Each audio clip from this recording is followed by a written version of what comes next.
À la faveur d'un apaisement des tensions sur le secteur bancaire, la Bourse de Paris rebondit. Le CAC 40 termine la séance sur une hausse de 0,9% vers les 7078 points dans un volume d'échange de 3,4 milliards d'euros à la clôture. Du côté des valeurs, Téléperformance affiche la plus forte progression du jour, plus 4,02%. Le secteur automobile est également recherché sur cette séance. Renault s'apprécie de 2,95% alors que HSBC a relevé son opinion de conserver à acheter sur le titre. Les bancaires se reprennent. BNP Paribas avance de 2,62%, Crédit Agricole de 0,9% et dans une moindre mesure Société Générale de 0,31%. À l'inverse, Pernod Ricard recule de 1,35% alors que JP Morgan a dégradé la valeur de surpondéré à neutre.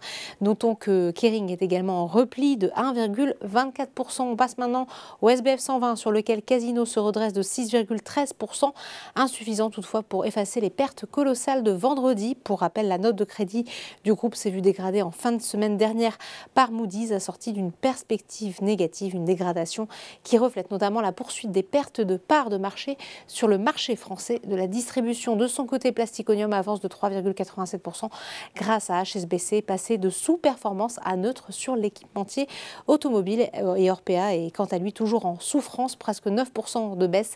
Le groupe a annoncé l'ouverture d'une procédure de sauvegarde accélérée par le tribunal de commerce spécialisé de Nanterre. Enfin, on termine comme chaque jour par les marchés américains. La bourse de New York a débuté en hausse, profitant de la stabilisation du secteur bancaire après l'accès de volatilité observé ces dernières semaines. Voilà, c'est tout pour ce soir, mais n'oubliez pas, toute l'actualité économique et financière est sur Boursorama.